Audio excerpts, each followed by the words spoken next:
Ok. Ouais, c'est bon. Bon. Bonjour à tous. Tout d'abord, je tiens à remercier Ok. Je tiens à remercier les organisateurs, Vassil et les autres équipes pour l'opportunité d'être parmi vous aujourd'hui. Et je remercie tous les participants pour d'être là. Aujourd'hui, on va parler d'un sujet qui est le RAG, mais qu'on va coupler à la traversée de graphes de connaissances. Donc, on va augmenter le RAG standard avec de la traversée de graphes. Tout d'abord, on va se présenter. Donc, moi, je suis Skander Ella, je suis Data Scientist NLP chez Chabvision. Moi, je suis Louis Jourdain, stagiaire en traitement automatique des langues. Et puis Yvon Monnier, qui n'est pas parmi nous aujourd'hui, qui est censé être là pour faire la présentation, mais il avait d'autres engagements, donc voilà, malheureusement il n'est pas parmi nous aujourd'hui au Meetup. Donc on va commencer par présenter vite fait Chabvision, puis on va parler de qu'est-ce que le RAG. Merci à Adrien de nous avoir déjà fait gagner. C'est ça. Et on va parler pourquoi et comment combiner le RAG et le graphe de connaissances. Donc Chabvision, c'est un spécialiste du traitement souverain de la donnée, donc elle permet à ses clients de réussir leur transformation digitale et créer de la valeur avec des solutions logicielles qui traitent les données non structurées et hétérogènes. Chabvision a développé une stratégie d'investissement massif en R&D et puis en acquisition, une stratégie d'acquisition et de développement à l'international. On compte là en 2024 24 acquisitions, ce qui permet de créer deux branches cohérentes du groupe. La branche entreprise qui est liée à l'engagement client auprès de l'entreprise et la branche CyberGov qui développe des solutions de logiciels souverains pour les sujets autour de la cyberintelligence et la cybersécurité. Donc, comme je l'ai dit, la souveraineté, c'est au cœur de l'activité de Chabvision et le but, c'est d'avoir des solutions qui sont souveraines, fiables et sécurisées et qui permettent aux clients de conserver le contrôle sur leurs données confidentielles. Et donc, parmi ces solutions, il y a la solution de valorisation des données textuelles, la solution NLP, qui permet d'extraire des informations pertinentes à partir d'une base documentaire, la reconnaissance des entités nommées, la synthèse automatique, le résumé automatique et le RAG. J'allais vous poser la question est-ce que vous connaissez le RAG, mais Adrien nous a fait la définition, donc je vais vous dire est-ce que vous avez travaillé sur une application du RAG ou est-ce que vous avez développé du RAG en interne je ne sais pas si il y a des gens qui ont travaillé. Ah oui, toi. Ok.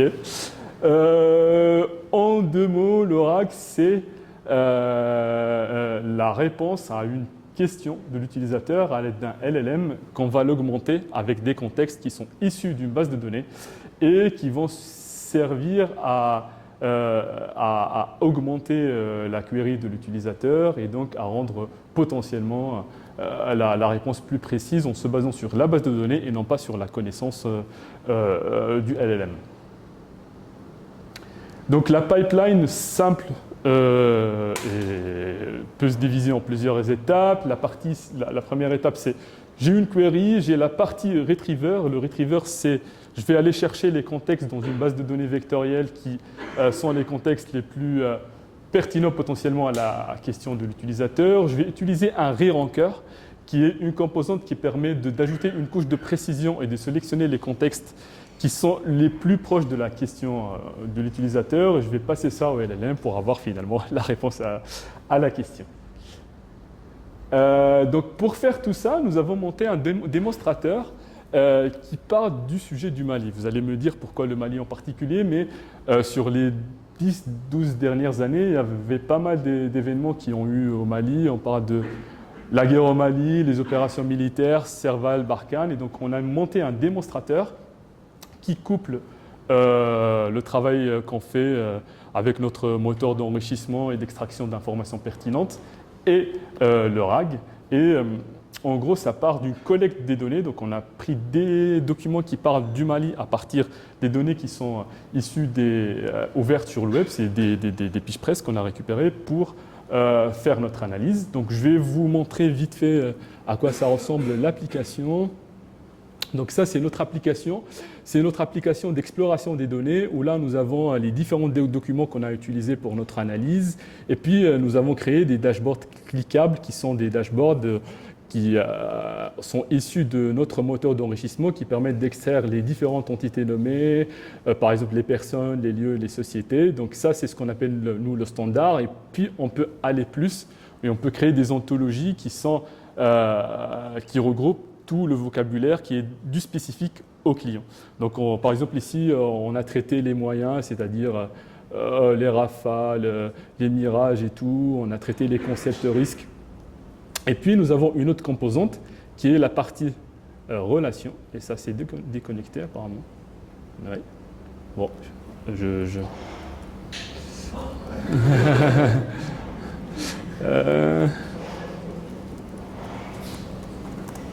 on va y arriver. Voilà, donc nous avons aussi la partie relation. Donc les relations, on peut l'imaginer comme un triplet, c'est une association, j'ai une relation entre deux entités nommées avec une expression qui fait le lien entre les deux. Donc on peut avoir plusieurs types de relations. Il y a les relations du type, par exemple ici, attaquer, les djihadistes ont attaqué telle région ou déployé, la France a déployé tel nombre d'armées pour telle opération. Donc les relations permettent aussi de pousser l'analyse vers un graphe qui permet d'avoir les liens qui existent entre les entités nommées et les autres entités nommées ou les concepts thématiques pour tout type de relation, comme ici, tuer, accuser, déployer et tout. Et donc, il faut se dire que la pipeline que nous avons pour la partie NLP, ça va servir pour la partie analyse, mais aussi et exploration des données, mais aussi pour la partie graphe de connaissances qu'on va utiliser pour le RAG et que lui va nous présenter. On fait juste une petite pause technique. Oui. Alors, je te donne ça. Transmission de micro et j'essaie de passer à la diapo suivante en ce moment. Donc, comme vous l'avez vu, l'architecture du RAG classique semble à peu près simple. Et maintenant, les frameworks type Llama Index ou LangChain que vous connaissez peut-être vous permettraient de coder un RAG de l'indexation à la réponse à vos questions en peut-être 30 lignes de code. Mais ça devient beaucoup plus complexe lorsqu'on veut passer à l'échelle et qu'on veut sortir des modèles les plus puissants. En effet, utiliser les modèles comme ChatGPT, Claude, Mistral posent des questions de souveraineté puisque les données transitent vers les USA et avec l'AI Act, ils ont accès à toutes les données qui transitent sur le territoire. De plus, la qualité des réponses des LLM va se dégrader significativement lorsqu'on va vouloir utiliser des modèles plus petits de 8 ou 13 millions de paramètres qui peuvent tourner on-premise sur nos machines. De plus, la qualité des modèles est aussi bien moindre lorsque on les utilise dans d'autres langues que l'anglais. Et l'inconvénient aussi d'utiliser ces librairies qui vous font tout de A à Z en 30 lignes est que le code est peu flexible. C'est très difficile d'aller modifier l'architecture et les paramètres dans ces frameworks, ce qui limite l'explicabilité des réponses que l'on a. De plus, vous avez tous vu les articles Medium qui vous présentent un RAG qui fonctionne merveilleusement bien sur quelques articles, sur une quantité de données très faible, mais lorsqu'on essaie de passer à l'échelle sur des corpus très larges, hétérogènes ou spécialisés, la mission se complique vraiment. Et du coup, un RAG classique ne suffit plus à traiter tous les cas d'usage. Et c'est pourquoi on doit penser à de nouvelles solutions techniques pour retrouver une qualité de résultats. Et c'est là que vont intervenir les graphes de connaissances. Donc pourquoi et comment va-t-on combiner RAG et graphes de connaissances? Donc déjà, on a été confronté à ces problèmes techniques de voir qu'un RAG, ce n'est pas si évident de le faire fonctionner sur 100 000 documents. Et nos phases de développement ont suivi donc plusieurs grands mouvements. Le premier a été l'amélioration de la précision, Donc, comme l'a dit Adriane, les LLM ont tendance à halluciner et un pipeline de RAG classique ne va pas forcément repérer une hallucination du modèle lorsque le modèle va utiliser une connaissance fantasmée plutôt que les documents qu'on lui fournit en contexte. Donc, pour améliorer la précision, on a utilisé le modèle de re-ranker dont vous a parlé Skander, qui donne une note au document selon sa pertinence à la question, et cette note peut constituer un seuil qui va nous servir à déterminer si le système est capable ou pas de répondre à la question à partir des documents de la base qu'on a réussi à obtenir. Donc ce mécanisme de re-ranker va nous assurer l'explicabilité et la robustesse des réponses de notre système. Donc on a amélioré la précision, au risque de ne plus savoir répondre à tout. Donc la deuxième phase technique sur laquelle on travaille actuellement est l'amélioration du rappel entre guillemets. C'est qu'on veut rendre le système de RAG capable de répondre à plus de questions et des questions de plus en plus complexes et pas juste factuelles, et rendre les réponses les plus complètes possibles en utilisant toutes les connaissances incluses dans la base de documents. Quelques exemples sur lesquels un RAG classique a des difficultés sont des questions abstraites qui demandent par exemple un raisonnement, comme par exemple quelles sont les conséquences du conflit au Mali. Il y aurait besoin de collecter beaucoup de données très vastes et ensuite de faire du raisonnement sur tout ça pour que la réponse soit intéressante. Pour pallier cette défaillance, on a développé un système d'expansion de requêtes dont on n'entrera pas dans les détails puisque ce n'est pas l'objet, qui décompose la query principale en plusieurs sous-questions pour élargir le champ de collecte des documents et donc améliorer les facultés de raisonnement du système de RAG. D'autres questions sur lesquelles notre RAG classique bute lamentablement sont des questions qui s'intéressent aux liens entre plusieurs entités ou personnes, parce que le RAG classique est trop dépendant du contenu même des documents. Si par exemple je pose la question « Quelles sont les startups qui ont été fondées par les anciens de Google ?» Peut-être que je ne vais pas avoir de document dans ma base de données qui va dire Olivier Dubois, qui travaillait chez Google, a fondé Dubois & Co. Peut-être que ce document-là, qui répondrait à ma question, je ne l'ai pas, mais j'ai un document qui va dire Olivier Dubois a été licencié de chez Google et un autre qui va dire Olivier Dubois a fondé Dubois & Co. Et c'est en associant ces deux infos qui sont dans la base de connaissances mais qui ne sont pas en co-occurrence dans le même document que le système va peut-être être capable de répondre à cette question. Et c'est là où est le véritable apport de la connexion au graphe de connaissances, parce qu'on va être capable non seulement d'utiliser les informations contenues dans des documents, mais dans une base de connaissances de manière générale. Reste la question technique, comment faire ? Le RAG graph devient maintenant un nouveau paradigme et maintenant on voit dans les papiers de recherche un certain nombre de propositions sur comment faire un RAG sur du graphe.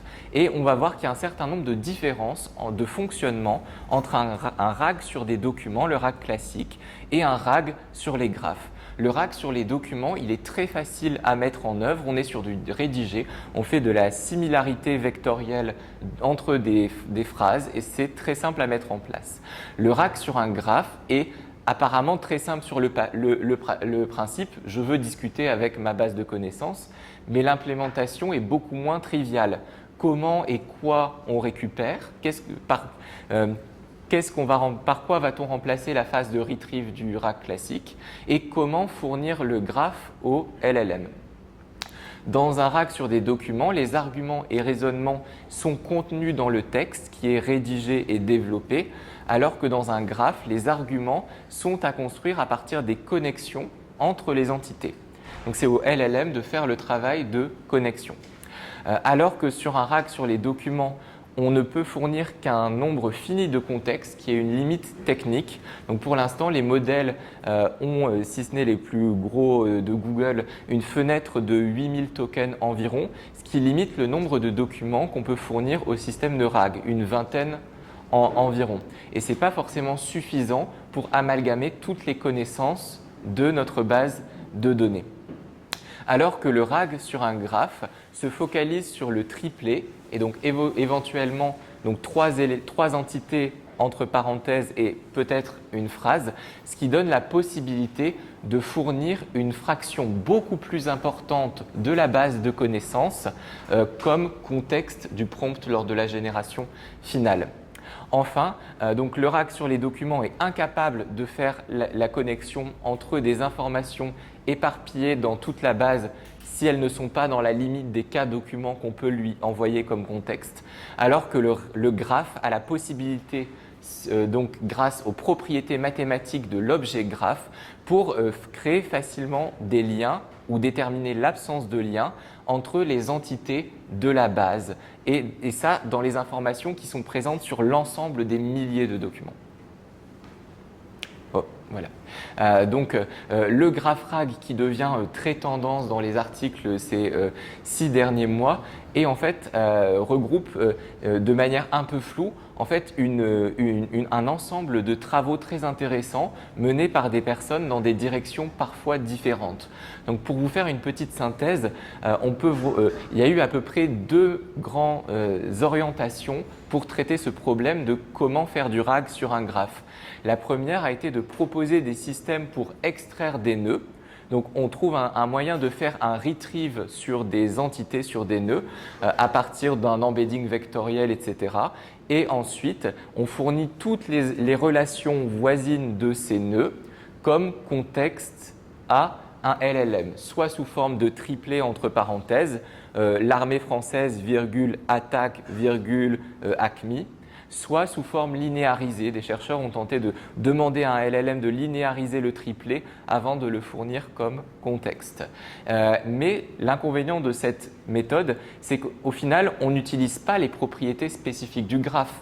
On fait juste que extraire des phrases et ça revient finalement à utiliser un RAG classique sans véritable plus-value des propriétés mathématiques des graphes. Une autre approche un peu plus complexe à mettre en œuvre est l'extraction de sous-graphes. Donc on essaie d'extraire automatiquement un sous-graphe de notre base de connaissances et le fournir dans le contexte, alors qu'il n'y a pas forcément, on a plus potentiellement que juste les entités qui apparaissaient dans la question. Donc certaines méthodes utilisaient un clustering fait en amont dans la base de connaissances. Donc on crée des clusters dans la base de connaissances, on les étiquette avec une phrase, on fait de la recherche de similarité sur le label du cluster et on donne du coup le cluster comme contexte, mais ça demande un pré-processing par des LLM qui est très lourd et très coûteux. Une autre voie a été l'adaptation des méthodes de text-to-SQL pour donc effectuer des queries sur des bases de données graphes en demandant en fait de transformer la query de l'utilisateur en query par exemple Cypher si on utilise Neo4j et d'utiliser cette query pour requêter directement la base de données graph.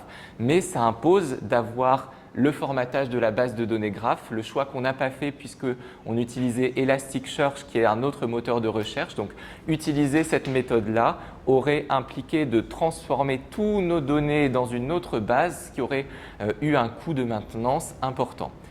Donc l'idée, c'est ces méthodes sont très intéressantes parce qu'elles utilisent les propriétés spécifiques des graphes sur les connexions, les paquets, mais elles nécessitent des étapes de formatage coûteuses et donc ce qui limite l'utilisation facile. Donc la question qu'on s'est posée, c'est comment peut-on procéder à une extraction de sous-graphes sans avoir à faire ce lourd travail de pré-processing à partir du système qu'on avait déjà et qui reposait sur Elasticsearch. Donc maintenant, voici en gros la nouvelle architecture du RAG, beaucoup moins simple au départ. Vous retrouvez ici la colonne vertébrale que vous avez vue tout à l'heure et on va détailler aujourd'hui cette section de la nouvelle architecture qui part de la query de l'utilisateur, génère un sous-graphe de connaissances pertinent et le fournit au modèle pour l'aider dans sa génération finale. Comment connecter le graphe qui est une forme de données structurée mais non rédigée au LLM. Donc, pour effectuer cette connexion, on a donc procédé en 4 étapes. La première qui est l'extraction des entités nommées à partir de la base de départ. Ensuite, on construit et simplifie un sous-graphe de connaissances pertinent. Et enfin, on linéarise ce sous-graphe pour le fournir au LLM. La première étape consiste à extraire les entités nommées issues de la question. Pour ce faire, on a utilisé notre propre moteur d'extraction d'entités qui, comme Scander l'a indiqué, utilise à la fois une première couche de Named Entity Recognition classique et générique, et en plus, on ajoute du spécifique à partir d'ontologies qui sont construites avec les clients selon les cas d'usage si besoin. Et donc là, vous avez quelques exemples. Donc des entités qui sont extraites. Une fois qu'on a repéré des entités importantes de notre question, on va générer un sous-graphe de connaissances à partir des relations que l'on a stockées dans notre base de données Elasticsearch. Comment fait-on cette construction de sous-graphe? Donc c'est assez simple. On part des entités. Donc on a sélectionné donc la question quel est le lien entre Nancy Pelosi et Rachida Dati, qui sera la tarte à la crème qui nous suivra jusqu'à la fin de la présentation. Donc pour créer le sous-graphe, on part des entités qui ont été trouvées dans la question et on regarde tous leurs voisins immédiats. Ensuite, on essaie de faire une connexion entre le paquet de nœuds à gauche qui correspond à Nancy et le paquet de nœuds à droite qui correspond à Rachida. Si on n'a pas trouvé de connexion, alors on recherche tous les voisins de tous les nœuds qu'on considère pour l'instant. Et on va réitérer cette opération d'exploration successive jusqu'à ce qu'on ait réussi à connecter nos entités et avec une limite de 3. Parce qu'on va considérer, donc si on fait 3 itérations, ça veut dire qu'on a des chemins entre les entités de 5 ou 6 hops. Et on considère qu'au-delà de 5 ou 6 hops, la relation n'est plus pertinente vraiment entre les entités. Elles étaient trop déconnectées dans la base pour que ça vaille la peine de continuer. Mais le problème, c'est que durant ce processus d'exploration dans toutes les directions, on a collecté un sous-graphe qui est beaucoup trop gros et dont toutes les relations ne sont pas forcément pertinentes pour répondre à la question. Donc, on va avoir une étape de simplification du sous-graphe. Déjà, on ne va sélectionner que les plus courts chemins entre nos entités d'intérêt, ce qui va éliminer 80% des relations. Mais même quand on a extrait que les plus courts chemins, parfois on a trop de redondance. Ce n'est pas forcément pertinent de savoir que des entités sur les plus courts chemins sont interconnectées entre elles. Nous, ce qui nous intéresse, c'est vraiment les chemins entre les entités de la question. Donc on a designé un algorithme qui en fait va minimiser le nombre de plus courts chemins entre les entités d'intérêt, tout en conservant toute la diversité des entités parcourues dans ces plus courts chemins. Donc c'est du graph pruning avec quelques tricks d'algorithmique sur les graphes. Et enfin, maintenant qu'on a simplifié le sous-graphe de connaissances à juste les informations pertinentes pour répondre à notre question, on va le linéariser ce graphe. Donc on a décidé qu'on allait garder, en fait on va créer des pseudo-documents dans le vocabulaire du RAG classique. On va créer un document par entité repérée dans la question avec seulement les voisins immédiats de cette entité. Donc tous les voisins de Rachida Dati, toutes les relations autour de Rachida Dati vont faire un premier document. Et ensuite, on va sélectionner les plus courts chemins, donc avec une limite de 5, au maximum 5 plus courts chemins qu'on a trouvés entre nos entités, et en faire un document qui est la somme de toutes les relations qui expliquent le lien entre les entités. Et cette linéarisation donne quelque chose comme ça. Donc vous avez le graphe réduit qui explique la connexion entre nos entités par rapport à la question. Quel est le lien entre Rachida Dati et Nancy Pelosi? Donc les voisins immédiats en rose, les plus courts chemins en bleu. Et vous avez cette linéarisation donc, où on a les triplés. Donc ça, c'est le plus court chemin. On a Rachida qui est candidat, François qui était candidat. Et en plus, on arrive à associer la relation à la phrase de la base de données qui a été indexée en même temps que la relation. Chaque relation est équivalent à au moins une phrase d'un vrai texte. Et on fournit ces pseudo-documents comme document Oracle pour la génération finale. Et maintenant, on va vous montrer quelques résultats. Donc, la tarte à la crème, quel est le lien entre Nancy Pelosi et Rachida Dati? Notre RAC classique n'avait pas trouvé de document présentant une co-occurrence. Donc, il a dit humblement « Je suis désolé, je ne peux pas répondre à votre question ». Alors que l'approche du graphe a permis d'expliquer que ce lien est lié au fait que ce sont toutes deux des politiciennes, mais a priori, dans les informations données, on ne peut pas dire plus que ça sur ce lien. Donc, on a une réponse qui synthétise les informations de toute la base de connaissances. Ça permet aussi, donc, ce RAC sur le graphe d'être plus exhaustif. Donc, par exemple, la question qui est Assimi Goïta, on va trouver plus de faits, des faits différents entre les documents et le graphe. Je vais passer à celui-là qui est peut-être plus intéressant. Donc, à la question, par exemple, quels ont été les usages des drones au Mali? Vous voyez que la réponse des documents a été précise, satisfaisante, mais partielle. Donc, pour des missions de surveillance, renseignement, etc., et les cibles utilisées, alors que la réponse avec le graphe va utiliser la structuration du graphe par relation comme bullet point pour développer plus amplement la réponse. Un dernier point sur lequel j'aimerais insister, c'est qu'on considère non pas comme le RAC simple et le graph RAG comme deux frameworks différents, mais comme en fait deux outils qui sont complémentaires. En fait, c'est le graphe va apporter des informations avec un range plus grand dans notre base de connaissances, mais moins précise, et les documents vont apporter des choses plus précises, mais avec une sélection limitée. Et c'est illustré par exemple par cet exemple. On a posé la question, quels sont les alliés du groupe Boko Haram? Et donc la réponse des documents est très bien rédigée, parce qu'un LLM est très… Donc, il va avoir du texte rédigé, il va savoir le reformuler très bien, mais on a repéré que deux groupes. Les alliés de Boko Haram incluent Ansarou et l'État islamique, avec beaucoup plus de contexte sur qu'est-ce que Ansarou, qu'est-ce que l'État islamique et les liens. La réponse sur le graphe avait trouvé trois réponses. Ansarou, ACMI et le Mujao. Donc le graphe va avoir un rappel plus grand, alors que le RAC classique va avoir peut-être apporter plus de détails, plus de sémantique à la réponse. Et donc, c'est en combinant les deux, donc, ce qui est presque finalisé, ce qu'on vous montre n'est pas encore en production, mais notre idée va être de combiner les réponses des deux systèmes avant la génération finale. On ne va pas faire deux générations finales pour avoir le meilleur des deux mondes. Est-ce qu'on a le temps de vous faire une petite démonstration ou est-ce qu'on a dépassé? Oh oui. Donc par exemple,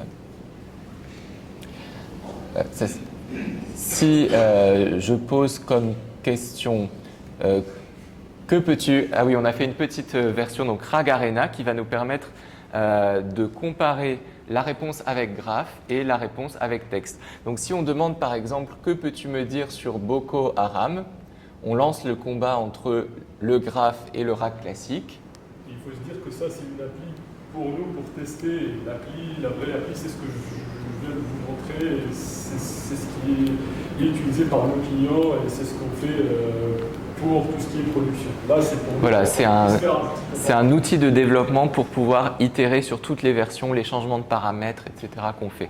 Donc déjà, il nous génère avec PyVis, une de mes librairies préférées, le graphe qu'il ouvre juste pour nous voir. Donc ça, c'était une question où on a eu une seule entité repérée. Donc il a juste regardé ses voisins immédiats. Et on voit la réponse avec le graphe qui est beaucoup plus étendue que la réponse classique. Parce que, donc là, on a juste groupe islamiste, etc. Voilà, alors là, on va avoir plus d'informations, peut-être une capacité de listing plus grande. Voilà, on va avoir une liste exhaustive des pays, des alliés, etc., liés à l'aspect relation. Si on a le temps pour une autre, pour faire une question sur le lien, compare la situation de Sophie Pétronin et Olivier Dubois, soit aussi précis que possible. il faut aussi prompt engineering, faire du prompt engineering avec son RAG. Hop.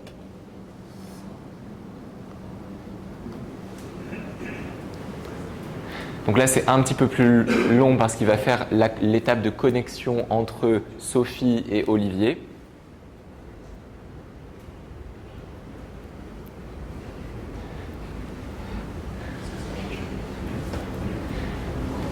Et que le graphe tourne sur ma pauvre machine qui n'a pas de GPU. Voilà, on a réussi à les connecter, et assez rapidement. Mais suspense parce que maintenant c'est la génération finale qui prend du temps parce qu'on lui a donné un grand nombre de relations. Voilà. Donc là, il nous fait une comparaison complète entre, je suis désolé, le sujet n'est pas très drôle, mais le lieu de l'enlèvement de ces personnes. Et information intéressante, c'est que si ça refait la même chose, pour le graphe sur document, le sort d'Olivier Dubois, donc ce sont 2 otages du Mali, n'est pas encore incertain parce qu'il est a priori le seul à ne pas être libéré, alors que notre graphe RAG nous dit qu'il a été libéré en 2023. Parce que comme avec le RAG classique, on a une limite de 20 documents, dans ces 20 documents-là, le retriever n'a pas sélectionné notre document qui parlait de sa libération, alors que le graphe avait dans le triplet Olivier a été libéré avec la date, et donc ça lui a permis d'avoir la bonne réponse parce que c'était exhaustif. Voilà.